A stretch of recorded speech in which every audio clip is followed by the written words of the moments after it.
Hello and welcome back to Elementary Algebra, Chapter 7, Lesson 1, which is Intro to Rational Expressions. So we are talking about rational expressions where the word ratio is the part of the title, meaning fractions.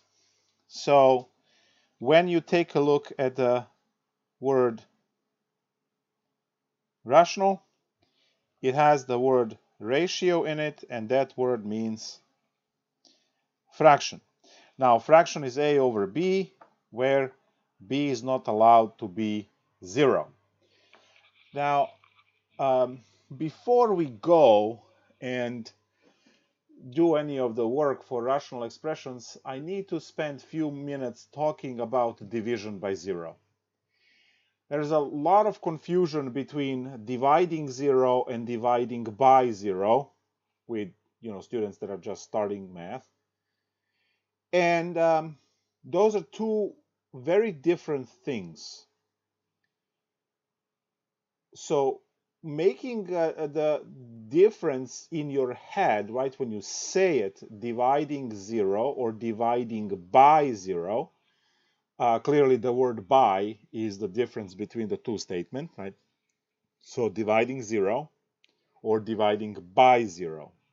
So those are the two different concepts. And I need to explain that first, because we need to understand why these statements, like the denominator should never be 0, are important. And also, we will see that in some of our problems, we will claim certain values and certain numbers, right, certain values that are not allowed to be used in a problem. So we're going to start with understanding what division actually means. And probably that is the oldest operation that exists. Probably more important and more ancient than addition and subtraction, believe it or not. And the reason is that generally addition and subtraction were less useful than division, because division creates piles. That's what you're going to see, equally weighted piles. So if you have 15 trees of apples, let's say, and then you plant another 2, it's still a whole bunch of trees, right? You are less concerned about having 15 plus 2 equals 17 trees, because a tree is not guaranteed to give you exactly 20 or 50 apples per tree, so that you can go and say, okay, those 2 trees really made a difference. Where if you need to split something between people and you want to do a fair job, division becomes very important. So in some sense, right, division is just making piles. And if I have, let's say, 6 sticks on a pile, so this pile is understood as 6 sticks in one pile. So 6 sticks in one pile. That's what it means. So 6 sticks on one pile. And now let's say we want to divide those 6 sticks between 2 people. Well, that means divide the 6 sticks between 2 people. That's still 6 sticks. But now you want to say 2 piles. 2 piles. And to have the 2 piles, right, you will say, all right, let me make 2 piles, like two bags, let's say, or whatever, right? And you say, okay, we start distributing sticks equally between these bags, and there you go. Each pile gets 3 sticks, right? Each pile gets 3 sticks. Now notice that I didn't put 3 sticks in one and then 3 sticks in the other, because that's not what you're going to do, right? If you have, let's say, 38 and you don't know math, right? You don't know math, you don't know table of multiplication and division, they don't exist. You are literally splitting these things. Let's say you have a herd of 36 cows, right? You are literally sending one cow to the left and one cow to the right, and you create two piles, well, two herds of cows, and you keep assigning one cow to the left, one cow to the right. Again, there are no calculations. We're talking thousands of years ago, right? Thousands of years ago, 5,000 years ago. We're not talking, 5 years ago where you use cell phone because, right, can't divide 36 by 2. We are talking about 5,000 years ago where, operations in mathematics didn't exist in any way, shape, or form like we have it today. So when you are dealing with division, you are splitting and you are creating piles. So I am able to understand, right, that each pile will get 3 in this case because 6 divided by 2, 6 split into 2 piles, 3 each pile. So 3 each pile. Now if you try to divide 6 into 4 piles, right, then that's going to be a problem. Because now, when you have 4 piles, and you're trying to assign these sticks to 4 piles, you assign 1 stick to each pile, and then if you start assigning the second one, you see that these two have no more sticks. And now these things are not equally distributed, so you take away these 2 sticks, and you say there is a remainder of 2 sticks. Now what you can do is you can cut those sticks in half, right, and then get 4 little halves of sticks, and then you stick those in the piles, and all of a sudden you get that this is equal to 1.5. One whole stick and a half of another stick. So now we understand hopefully what division means. You are creating physical piles. I don't care if you're splitting people into groups, you want each group to have, let's say, 3 members, or you are splitting the sticks or stones, cows, it doesn't matter, right? Division is all about you are creating a physical pile to actually put the elements of whatever you're splitting in that pile. Now, it shouldn't take us a lot of thinking to understand that the smallest amount of piles that you can have is 1. Because remember, these original sticks that we want to distribute, right, are all in one pile. So what does it mean to take 6 sticks and divide it into no piles, right? That I hope that you see that it is physically impossible, right?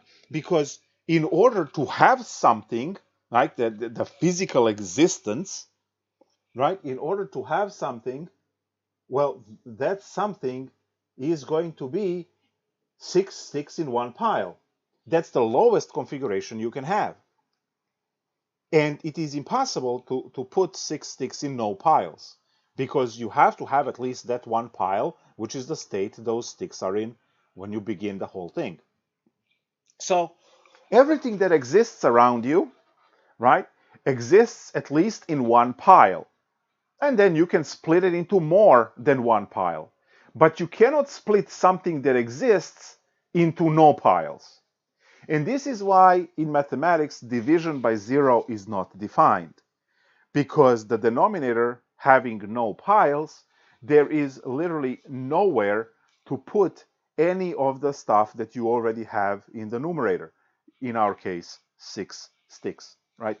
So that's why division by 0 absolutely doesn't work. It's not defined.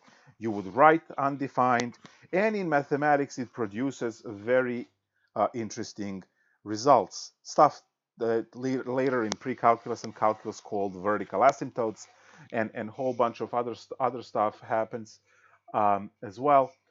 These things are very interesting.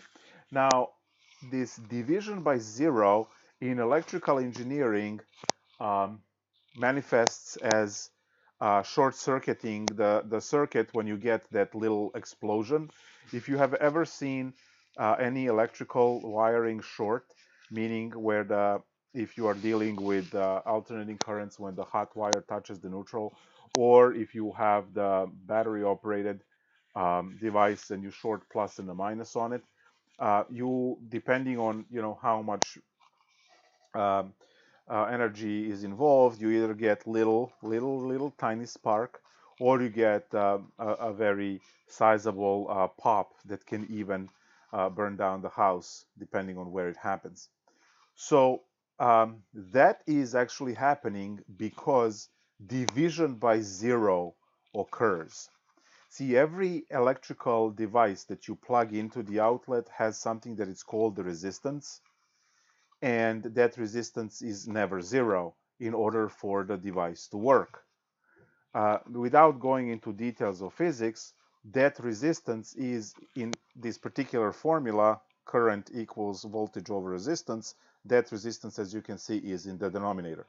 So every time when everything works just fine, you're plugging in device that it's not shorted, faulty, mice didn't chew through the cables, so they short, right?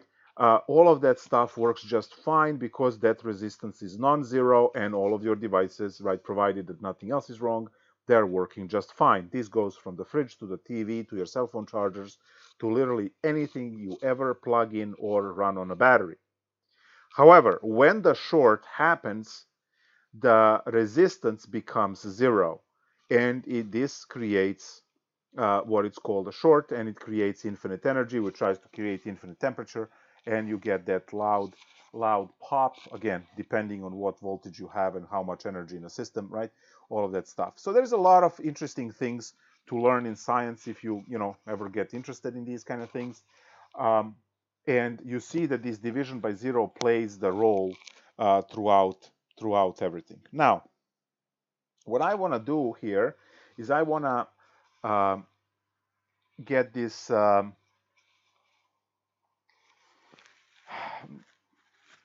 discussion about dividing by zero now away from this real like world or whatever you want to call it, and go back to our boring equations and pointless numbers, right? And I want to put down one more time that your division, right, should never have zero in denominator. Uh, First, in mathematics, we say undefined, and then I also gave you the real life application of why that is manifest and which way is manifested in the world around you. So now, if I write some kind of a rational expression, let's say I write 3 over x minus 4, and I look at this thing, right? I understand that I can replace x with numbers, and then we can compute the entire expression. So this is called rational expression because in the end it is a ratio, right? It is a fraction, and it does have an x in it, a variable, right? And in this state, there is nothing we can do about it. However, you can compute this. If I tell you, x is equal to 10, you can compute the value of this. So let's not do that. Let's say compute this one given x equals 10. So this is one of the standard problems that you guys are going to run into on the homework or exam or whatever. And all you're supposed to do is to plug in 10 for x and run through PEMDAS to solve everything. So we have 3 divided by 10 minus 4. And what you get is 3 over 6, which can further simplify down to 1/2. So in this case, right, we have our solution of 1/2 for the problem up there. So now I can go, I can plug in 7, I can plug in -5, I can plug in -12, right? We can plug in any number except which number? Which number is excluded? Which number has to be excluded from this sea of numbers, right? There is only one in this case that cannot be used. Can you tell me which number is excluded? 0. 0 is not excluded, right? Because 3 divided by 0 minus 4 is 3 over -4, which gives us -3/4. So we were perfectly fine to use 0 because we got 3/4. Now let's try and think again and see which number is going to be excluded. Which number would make this particular problem not so fun, impossible, or unidentified, or whatever. X equals which number would make a problem?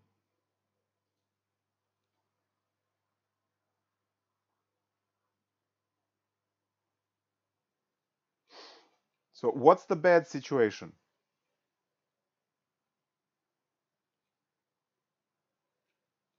After all this talk, from the beginning of the lecture, what is the bad situation that we are trying to avoid?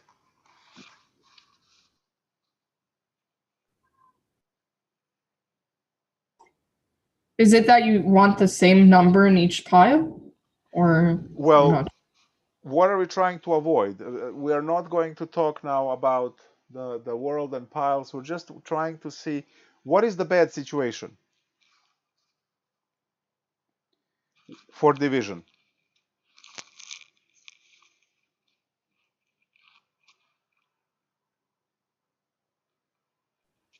Guys, Oh, what can't you have for division?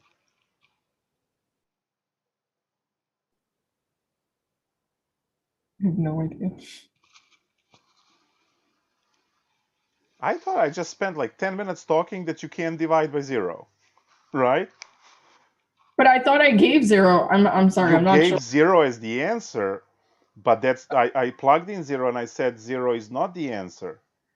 You can't have 0 in denominator. How do you make denominator 0 here?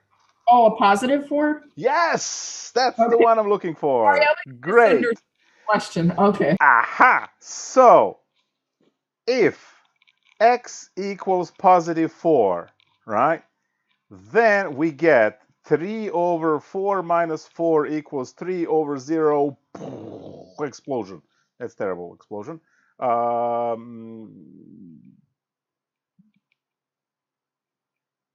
Much better explosion. There. It looks like a tree, but this thing over here should say that it's a mushroom cloud from the nuclear explosion, right? So it is the number 4. Number 4 is for this problem. For this problem, not for all problems, right? For this particular problem, number 4 is, if you want to call it in quotation mark, the bad value, right? Number 4 is the value that would make this problem undefined.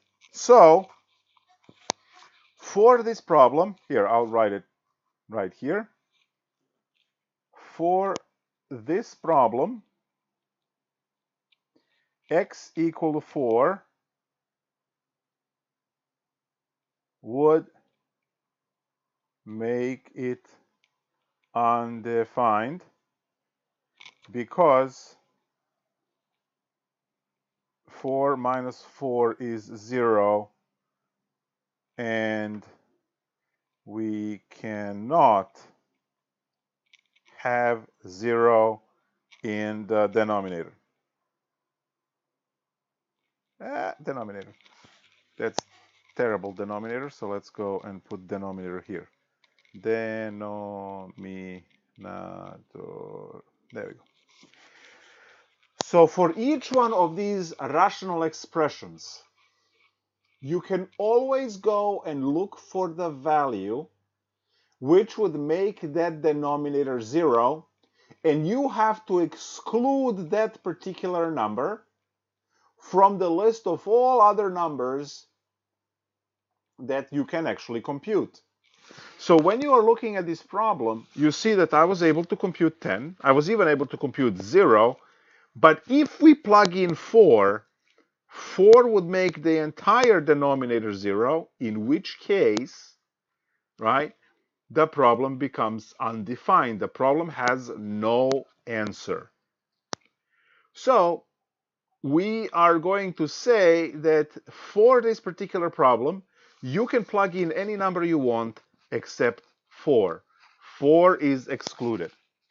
Now, similarly, right, if I go and I say, well, how about if I have 3x minus 1 divided by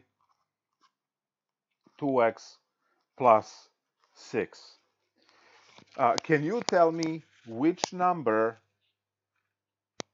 would be the one that we have to exclude by looking at this problem?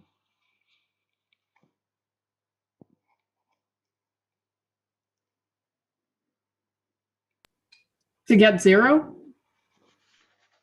Well, Negative. -3, I heard it. Okay. So -3 in this case would be the bad value. And the reason why is because it would create 0 in denominator, and then the whole problem fails. So if you go and say, what happens if x is equal to 1? That's fine. 3 times 1 minus 1 divided by 2 times 1 plus 6. That's 3 minus 1 over 2 plus 6. That's 2 divided by 8 becomes a quarter. Okay, we got a number, right? 25 cents. We got a number. It's a quarter, and we're good. How about x equals 100? It doesn't matter, right? 3 times 100 minus 1 divided by 2 times 100 plus 6. That's 300 minus 1 divided by 200 plus 6 is 299 over 206. Perfectly fine. Okay, how about if x is equal to negative 10? Or let's go negative 11, just so it's not, all of the, tens and hundreds and so on. So that's fine, right? 3 times negative 11 minus 1 divided by 2 times negative 11 plus 6. We have negative 33 minus 1 divided by negative 22 plus 6. That's negative 34 divided by negative, what is that when you take away 16? You cancel the negatives. You get divided by half, 17 over 8. All of this works, except when you put x equals negative 3. Now I'm going to put up there x can't be negative 3. So why x cannot be negative 3? We can use any number you can possibly imagine except negative 3. Well, try to see what happens with the negative 3. 3 times negative 3 minus 1 divided by 2 times negative 3 plus 6. It works out to be negative 9 minus 1 divided by negative 6 plus 6, and that's negative 10 over 0, and we have an issue here. Cannot divide by 0. So you should be able to detect this value, and you can actually compute this value by solving an equation. You take the denominator, you set it equal to 0, like to force the answer to be 0, and then you can calculate the number which makes the problem, and you can just say, okay, we are excluding this number, all other numbers for calculation will be fine. This is very useful when the homework or the test question is trying to trick you, right? Giving you a value that will produce division by 0. So obviously, as I said, pre-calculus and calculus explores this much more. It uses this much more to define also other mathematical concepts. For us, currently in elementary algebra, we need to know that denominator is never allowed to be 0. See, for complicated denominators, like this one, it's okay to plug in 0, right? Can I use 0 here?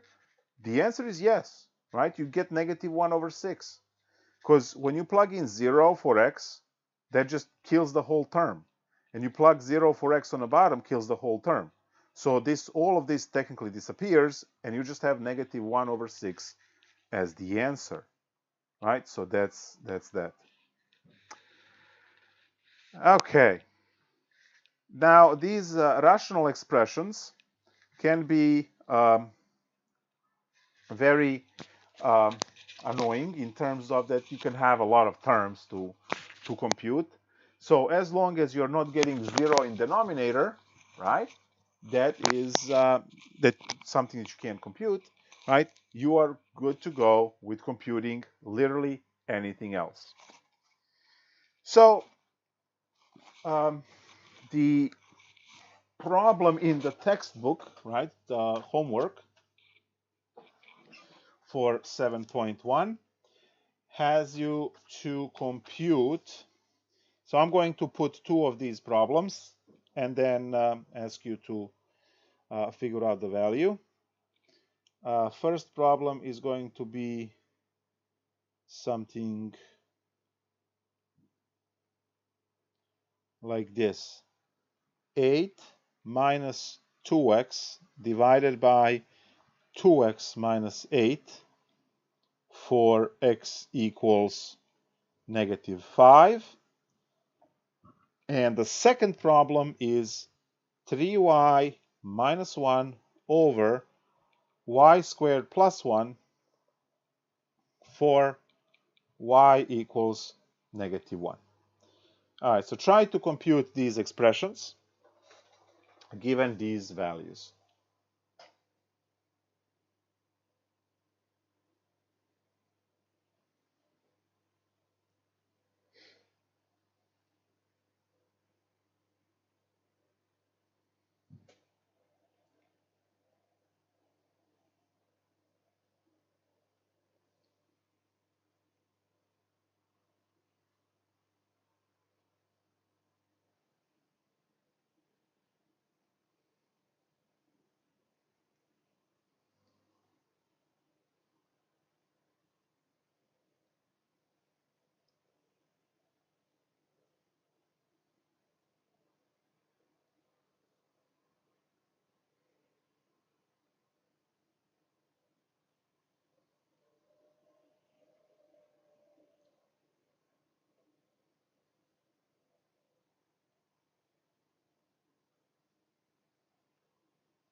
If you get any of the answers, just let me know. I'll write it down.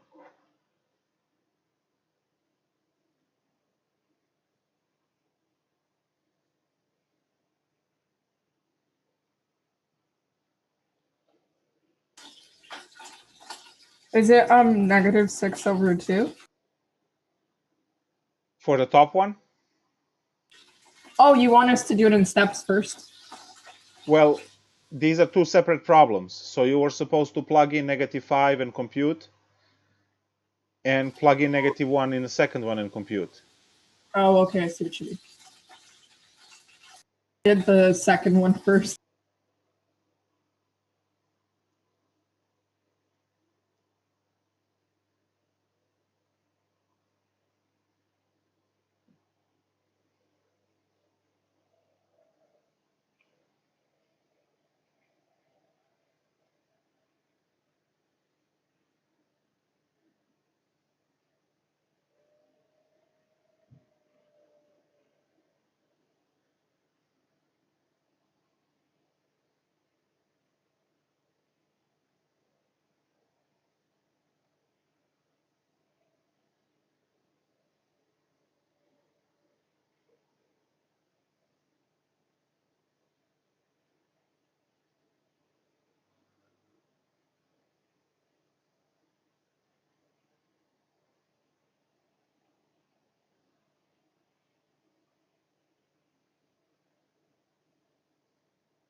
Any answers?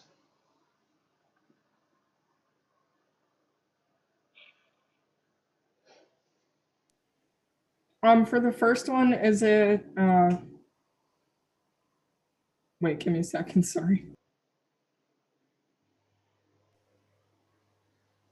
Is it 13 over negative 18? I'm not 13. sure. I don't know because I haven't done any of these yet. And I So think for the second one, it was negative 6 over 2. I'm not sure. negative That's, 6, so that can divide into negative 3, right? Because 6 divided by 2 is 3. oh, I see So what you mean. you can, yeah, you can, well, if you need to, sorry, if you can simplify it, right? Yeah. All right. All right, let's compute these. So our job is to plug in the values and then make sure we compute everything. So we have 8, negative 2 times negative 5, divided by 2 times negative 5 minus 8. Is going to be 8 plus 10, because we have negative 2 times negative 5, that's positive 10. And on the bottom we have negative 10 minus 8. Okay, oh, that's 18 over negative 18, which works Oh, out to be negative 1. So this 13 was not good, but you got very, very close. I mean, you got the denominator, and then somewhere over here, I just go back and take a look at that stuff. But the answer, when all is said and done and canceled and everything, the answer is negative 1. So that's what we have. Now for the second one, we do exactly the same. We have 3 times negative 1 minus 1 divided by negative 1 squared plus 1. oh, I see. I already messed up. Okay. So 1 times, that's a negative 3 minus 1 over 1 plus 1, negative 4 over 2. Negative 4 over 2, right? So that's negative 2 altogether. So I guess some arithmetic mistake probably. Yeah. But denominators were good. So again, that's, that's a good first step, and obviously infinitely better than anyone else who did not participate. So that's how it goes in math. It's not right, something that you have to get on a first shot, but you get it eventually, and that's what's important. Let's plug in one more of these. So let's go with negative 6 minus x divided by x minus 6 for x equals 0.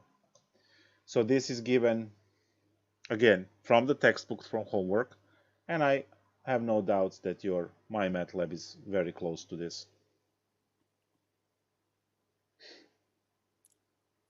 Is the whole thing negative, or is it just the Negative is just negative in front of the entire fraction. Okay.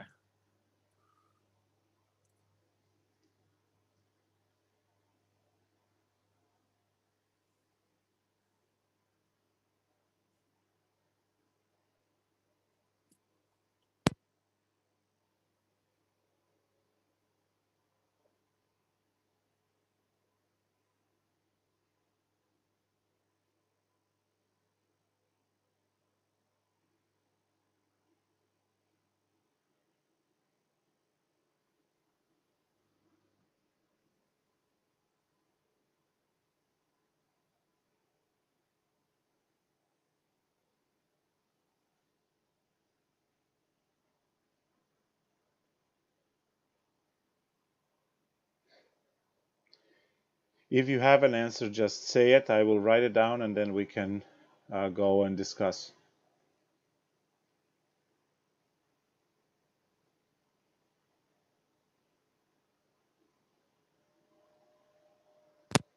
I got -1. -1. That's just the final answer. This is the final answer. I love that. as the final answer. Okay. It sounds like, is that a Who Wants to Be a Millionaire, right? This is the final answer. Yeah, this is the final answer. Love it. Love it. Absolutely love it.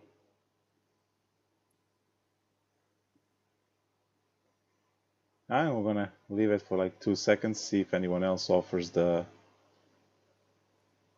answer. And if not, we're going to calculate. And then we can actually move into what this section is all about. We haven't even started yet with that stuff. This is just computing the values.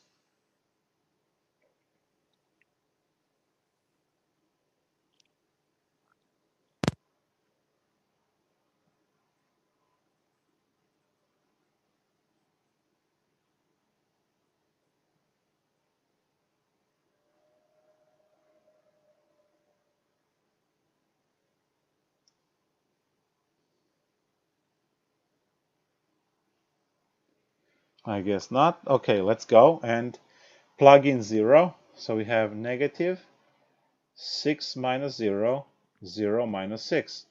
That's negative 6 over negative 6, which is negative 6 over negative 6, which appears to be positive 1. So that extra negative there, I guess, was at fault. So these are some of the computation problems where you plug in the value and then you carefully, right, go through the steps of calculating each one. So even though, because I'm trying to figure out where I messed up. I understand the 6 minus 0 is 6, and then, but the negative on the outside doesn't change them. I think that's where I messed up, where it only made, where I got 1 6 and 1 negative 6. They are 1 6 and 1 negative 6, but because you have this negative in front, right, that negative can be understood as negative 1, and that will multiply the 6 on top. Okay. So that creates negative 6 over negative 6, and when you divide two numbers that have the same value, it works out to be 1. Got it. Okay, I see now. Thank you. Awesome. Okay. So now, what is this section all about? Well, since rational expressions are technically fractions, and we went through these exercises to see that we're not supposed to have 0 in the denominator, and we went through the exercises just to compute the values. Now, knowing that these are all fractions, one thing we know about fractions is that they cancel. Now, you can only cancel identical factors. And as soon as you say a word factor, that means multiplication.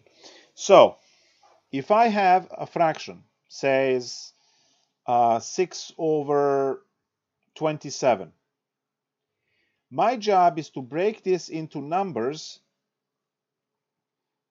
over multiplication so that I have a pair of numbers that I can cancel. And this is what canceling fractions is. You are reducing the numbers inside the fraction by keeping the ratio the same. And there is a cool way, right, to see why and how this works, right, if I use these this grid, the squares that I have. So let's say that you have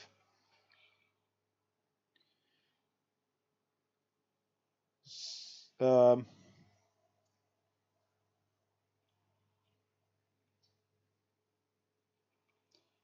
I don't want to use 27 because it's too long.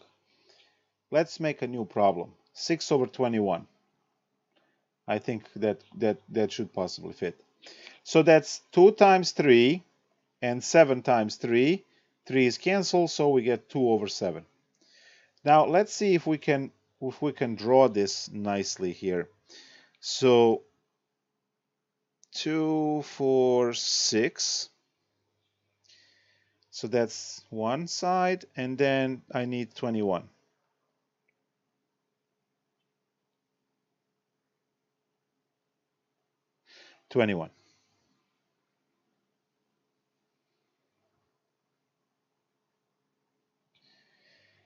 And then I have 2 and 7.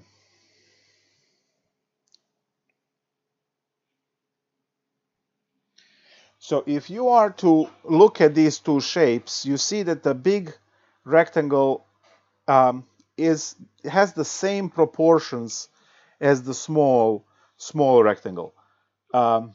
Later on in intermediate algebra, you will be talking about proportions and have problems with that and all that kind of stuff, which is where you say that what 6 is proportional to 21, and sorry, what 6 is to 21, 2 is to 7. That is what the proportion actually means, but what you see is that the shape of the rectangle is the same, right? You didn't turn it into a square or into a triangle or something like that. It is still a rectangle that it's really, really long and not too high, looking at the length of it, right? But it's just smaller. And that's what canceling fractions does for us. That's what helps us with. It gives us this way to reduce fractions down to the smallest possible ratio, right, of numbers, smallest possible numbers, so we don't have to drag large numbers through our calculations. Now, of course, I know today, right, we are replacing our ability to compute with calculators that are readily available on pretty much every electronic device. But, you know, just 50 years ago, that was not. Calculators didn't pretty much exist. Well, they did exist 50 years ago, but they were rare. And computers pretty much didn't exist at all. So these are the things that you would, you know, look into and say, all right, so canceling fractions, hopefully, right now I understand. I am supposed to find the numbers that are the same in the numerator and denominator, and then cancel those numbers as a pair. But the trick is that I have to have this multiplication in between those numbers in order for me to cancel. So let's take a look at another value. Let's say you have 15 over 100. So what number you think would be the number to use to simplify this problem?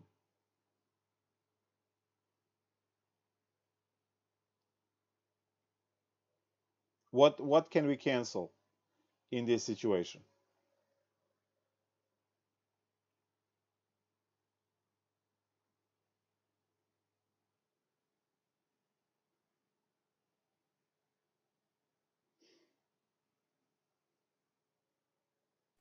Could you do 5 times 3 and then 5 times 20?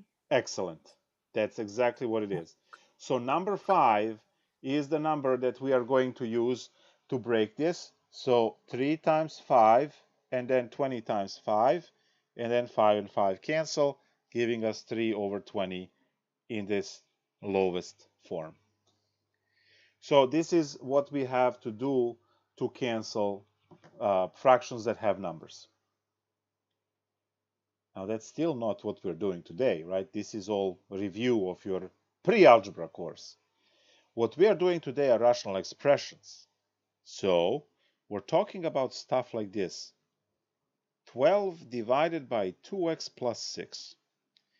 Is there a way to reduce this to lower terms? Because, right, when we reduce this in lower terms, and let's say I'm a computer scientist, then in that case, computer has less calculations to do, which means that my software runs faster, right? So when you hear, you know, computers, anyone, computer science or whatever, news or whatever, software is being optimized or being updated, which is happening frequently for, you know, software of pretty much any type, right? They're doing security updates, sure, but they're also doing optimization updates, which means they're simplifying their mathematical functions inside the software so the software works faster, unless you own Apple, in which case they purposely upload something that slows down your device so you can waste another $1,000 for the new garbage phone. All right, anyway.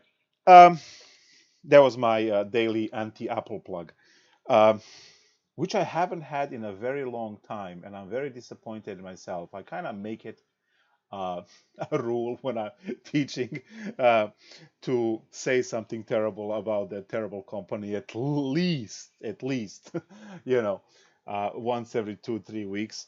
I haven't done anything radical about that for like very long time. So anyway, I was proactive the other way. A lot of my friends actually switched from Apple to better platforms in the last minute by talking to me. So I guess I was successful there, but I haven't said anything for a long time while teaching, which is anyway. Going back to this, we are trying to simplify, and the only thing that I can do here is GCF. And I hope you guys see that now, because I had to pull 2 in the denominator, right? Because denominator is the only thing on a GCF is 2, which you can pull out. Then we decided to break 12 into 2 times 6. Remember, you can break 12 as 3 times 4 as well. Now that would not be as useful because 2 times 6 is a better choice because these guys now cancel. So we have 6 over x plus 3. There we go. 6 plus x plus 3. 6 over x plus 3 is the answer. And we can't cancel anything else. Because, guys, this over here is 1 unit. It's a 1 value. The only time when you can cancel is, as you can see over here, you have multiplication. So if I am to put boxes around factors, 2 gets its own box, 6 gets its own box, 2 gets its own box, and this one gets its own box. So these are all factors.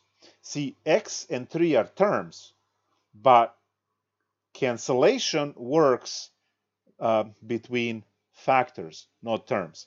So I can't cancel 6 and 3 at the end because there is a plus x and 3 is not a factor. If this was 6 over 3x, oh yeah, I can cancel that. That's fine because it is 3 times x. But in this case, it's 3 plus x, which means, I mean, x plus 3, 3 plus x, same thing. And because it is a plus rather than multiplication, I cannot cancel, not allowed, right? So your job is always to look for factors, and the way you find factors is by factoring. Here's another example. Let's say you have 4x minus 20 divided by x squared minus 25. So this would be, considered something as more, of a spicy problem. So we now need to know chapter 6 very well in order for us to finish, right, chapter 7, to learn chapter 7, to be successful in chapter 7.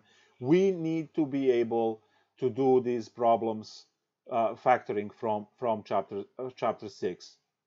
Now, we learned 4 types of factoring in chapter 6, and the 5th one will be added in intermediate algebra. So we said number 1, GCF, the one that you always try first. 2 is grouping. Now that one has to have 4 terms, right? 3 was that x squared plus bx plus c when you're looking for those numbers to add and multiply into b and c. And then 4 is special. One of these 4 techniques has to factor top. One of these 4 techniques has to factor the bottom. And again, the knowledge that you guys have on factoring will determine how successful you are in this entire section. So you start by figuring out which are the appropriate methods to factor. So can anyone, being that you are preparing for this on the exam that's literally in 3 days, you should all be masters of factoring by now, like the PhD candidates of factoring. What is the factoring that I have to use on top in the numerator?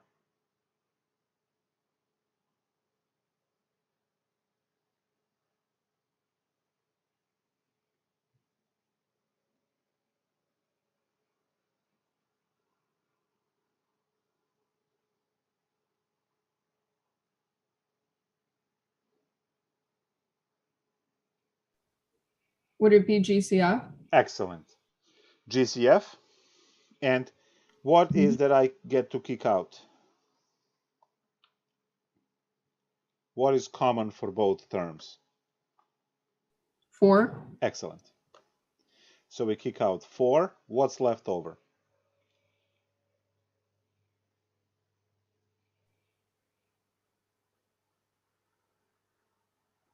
Would it be x minus 5? Perfect. So GCF factoring, we kick out 4, right? So that was all the way back in 6.1. We kick out 4, and the leftovers are x minus 5. Now, how about on the bottom, in denominator? Would it be the special? Yes, very good. So we have that special 2 formulas, right? A squared minus b squared, and a plus minus b, everything squared, right? Oh, that's actually the answer. A squared plus minus 2ab plus b squared. There we go. So this one is a minus b, a plus b. And the other one is a plus minus b, everything squared. So special one, right? This one right here, which is going to give us x minus 5, x plus 5. Beautiful. Now, do I have factors only? Yes. Here's the first factor, here's the second factor, here's the third one, here's the fourth one, right? So we do have 4 factors. You are not allowed to have addition and subtraction in between these parentheses, right? It has to be multiplication. Here, put the green multiplication there. So now, because these are all factors, we can just kill that. And what we get is the answer of 4 over x plus 5. And then we move along with our life. That's all it is. Every problem, other than, compute the values and state which number would make denominator explode, right? Make it a 0. So those are the first 2 types of problems we covered. Now what we are dealing with is simplifying these rational expressions. And all you guys have are 2 steps. Step number 1, factor everything. Factor everything you can. And then the second step is cancel identical factors. One has to be in the numerator, one has to be in the denominator. So it's always 1 up and 1 down. And the reason why we're canceling is technically they are dividing into 1, right? Because when you divide whatever number you divide by itself, in this case x minus 5 divided by x minus 5, that's 1, right? And that 1 would not change the answer. So to simplify rational expressions, we, number 1, factor everything.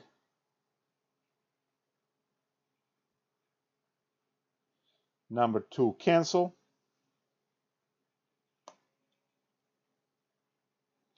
And number 3, win. That's the battle plan. And actually, this is the battle plan for the entire chapter, because we're going to do, multiplication and division and all of these kind of things. The battle plan is always the same, right? factor, cancel. You'll see the same thing next next class. Okay, so now that you know the battle plan, I'm just gonna keep the battle plan peeking right there. Let's go and take a look at the problem from the book. 4x plus 12 divided by 6x plus 18. So I will give you some time to factor this with whatever appropriate method is, cancel, and give the answer.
So what type of factoring?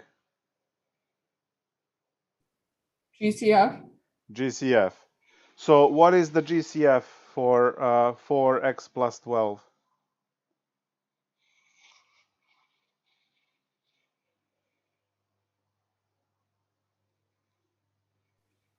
Four. 4. And what's the leftover? X plus 4. X Or wait. plus Oh, I'm sorry. Never mind. x plus what? 3. 3. Yes. And how about downstairs in the denominator? Times X plus 6. What was the GCF? Oh, I'm sorry. Wait, what do you mean? 6? 6. Good. And what's the leftover? X plus 6. X plus... Oh, wait. It's times. Never mind. Wait.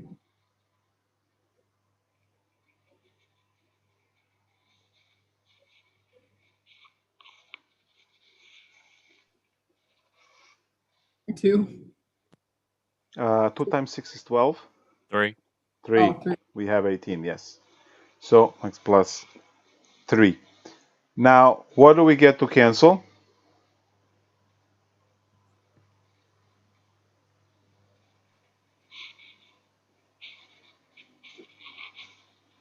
What do we cancel?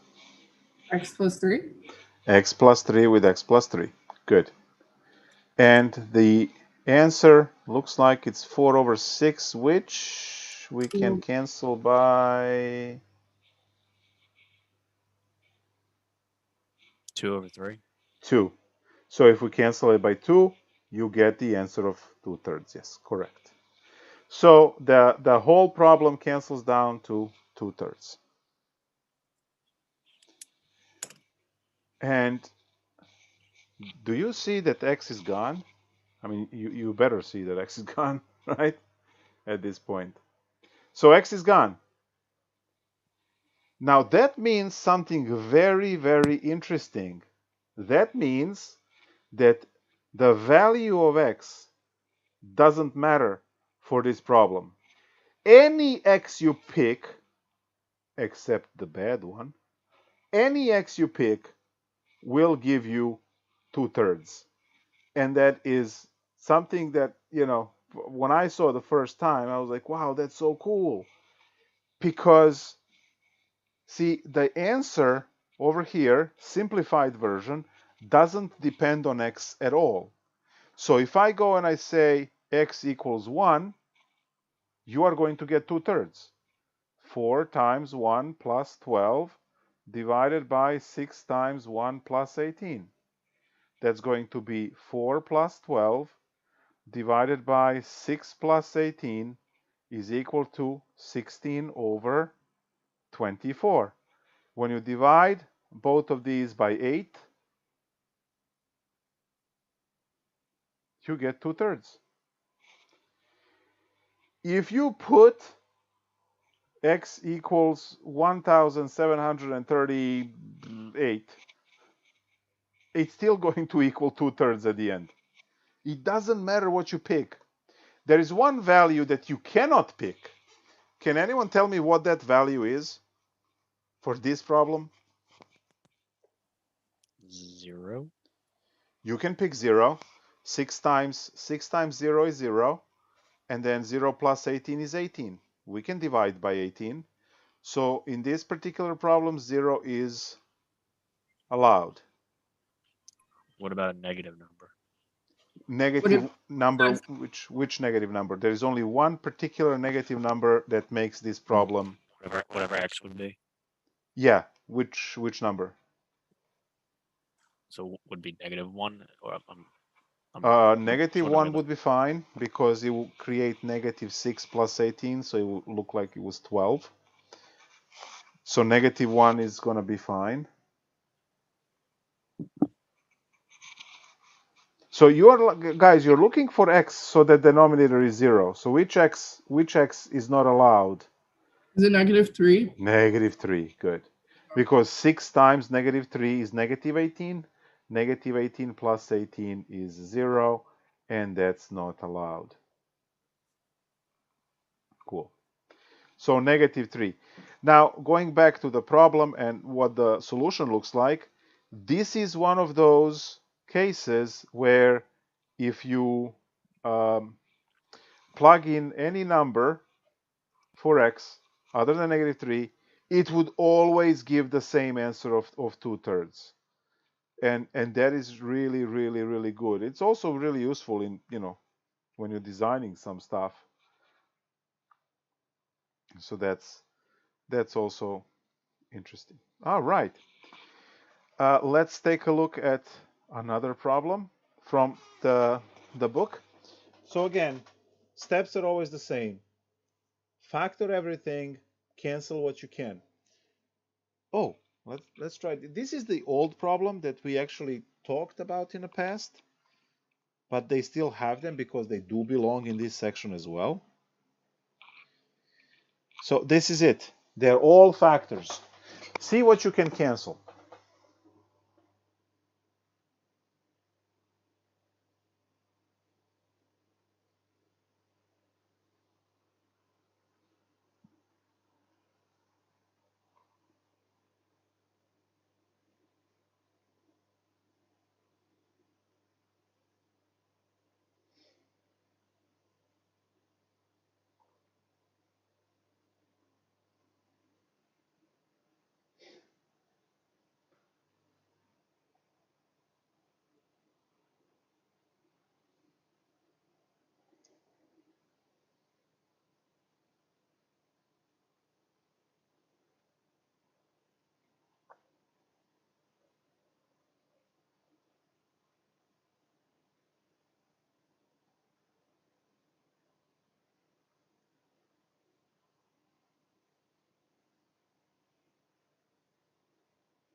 Any answers? This was supposed to be the problem you have seen before.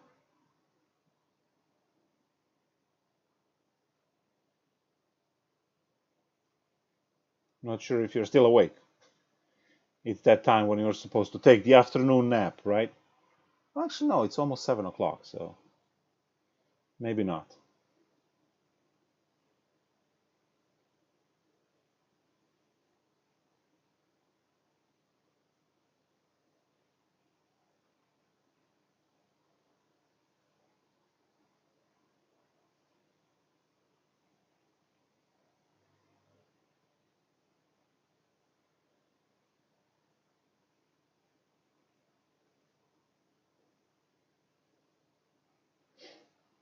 Anyone?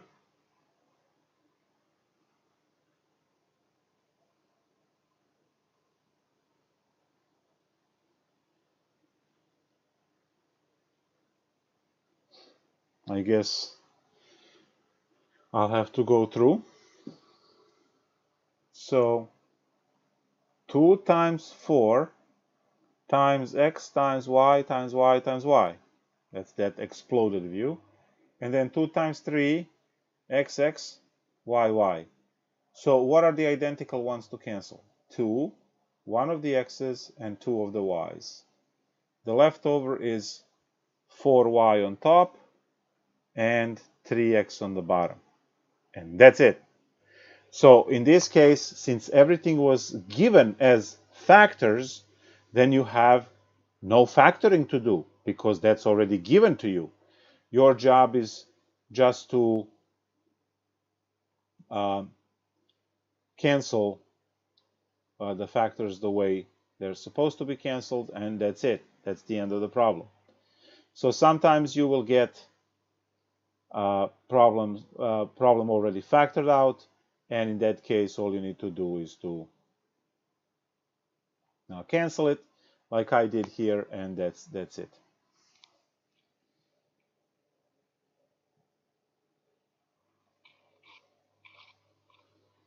Okay, x squared minus 3x over 6x minus 18. So this is the one where you have to factor.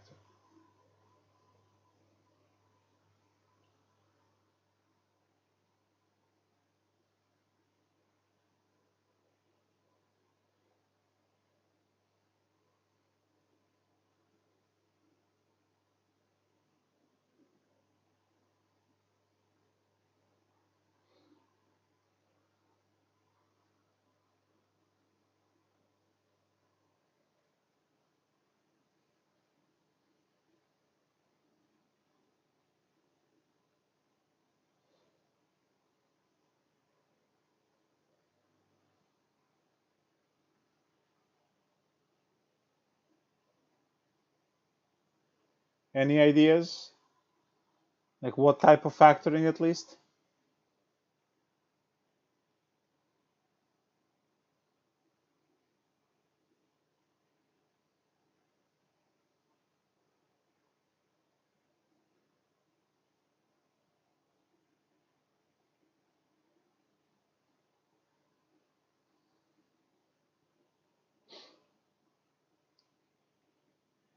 What's common on the top?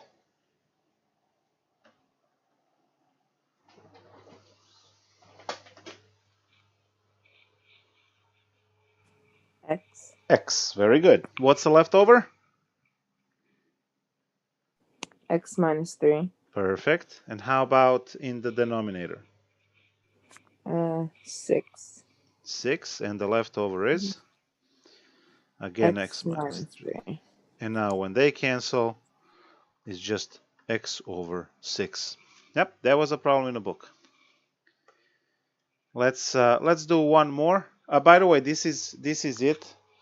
Oh, we have these problems. I mean, this is still the same problems, except they have the little trick. You know, when the ones that I showed you earlier, when they get to switch. So 5 minus x over x minus 5.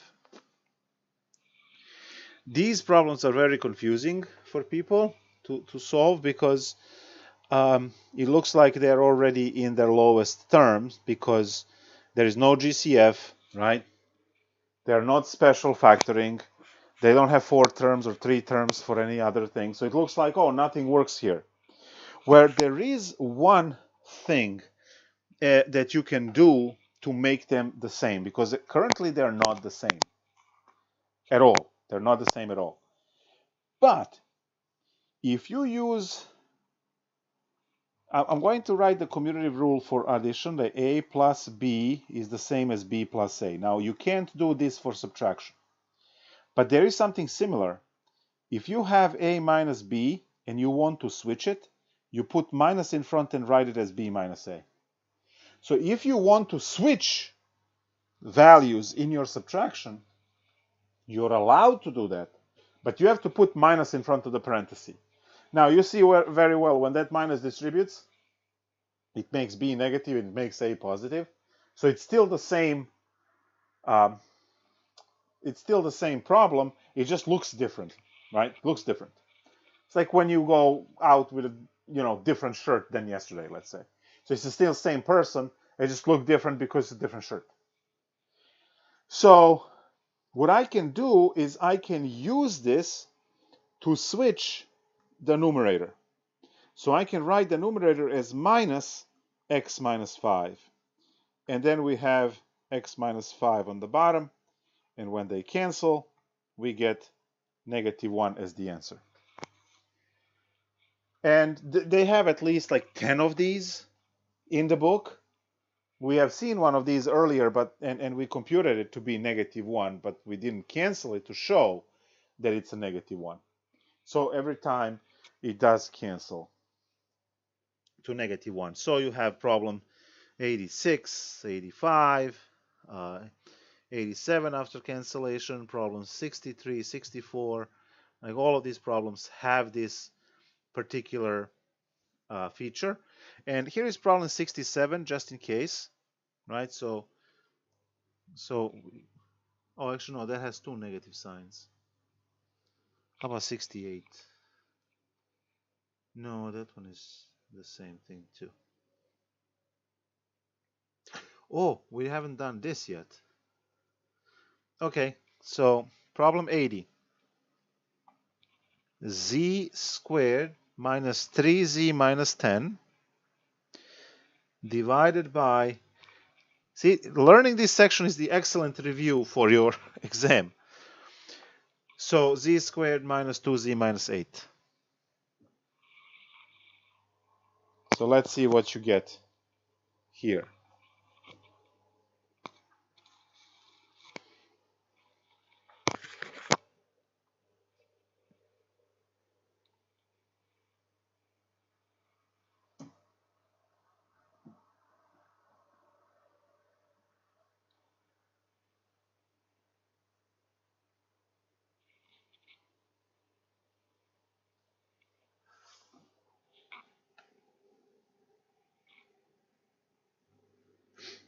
What type of factoring are we going to use?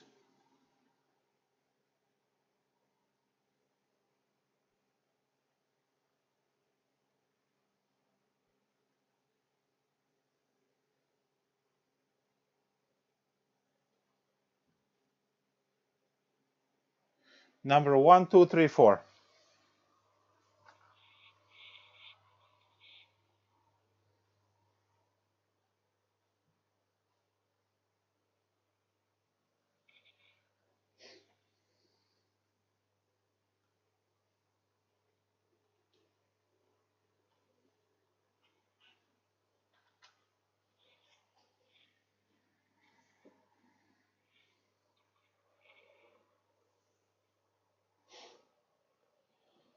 What do you think? Number 1, 2, 3, or 4 for factoring? 3. Yes, very good. So we're going to use number 3 twice, right? Because we have two different problems.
If anyone has the answer, you can just say it, and then we can go from there. Or if you factored at least one of them, that's fine.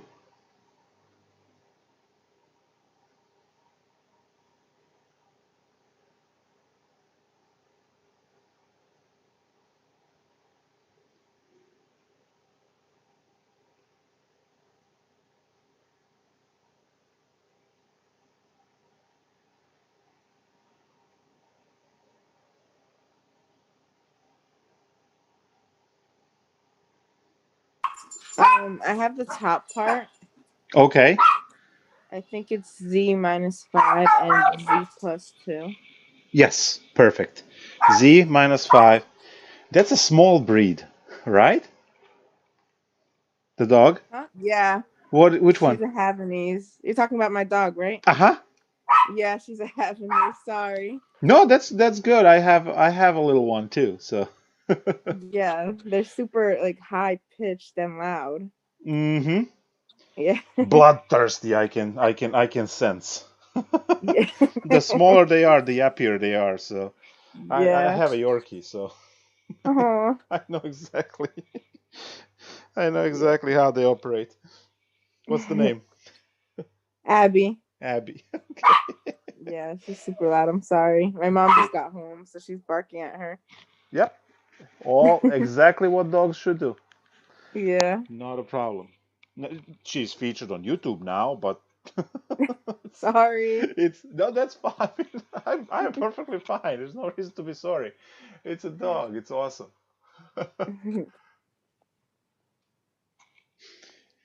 Did anyone factor the denominator?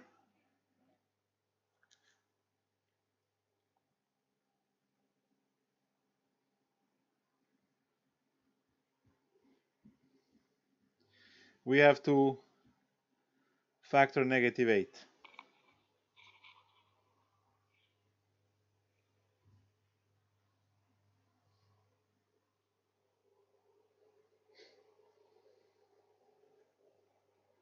Would it be z -4 plus and then z plus 2? Yes. Very good. Very good. So z minus 4, z plus 2. So we have 1 and 8, 2 and 4, and we make 4 negative because this is the one which would have 2 minus 4 equals -2 to match this, and 2 times -4 to make -8. Good. And now when we cancel these two, that's the answer. So we still have to write it as z minus 5 over z minus 4. Cool. We have seen all of the methods of factoring except grouping. Grouping is kind of really hard to find. It's almost nowhere. Even when I teach like calculus and all of these other courses, we like run into factoring by grouping once, maybe twice in the entire semester. But these types of factoring, very, very frequent. The GCF and what we have right now on the screen, these types of factoring are very frequent. They show up all the time. All right, so now, do you guys have any questions? Because we're technically done. The entire section is just this stuff, factor and cancel. Do you have any questions regarding 7.1? Nope. All right. In that case, we're just gonna end lecture. So we'll say bye to everyone, to the millions of viewers and subscribers.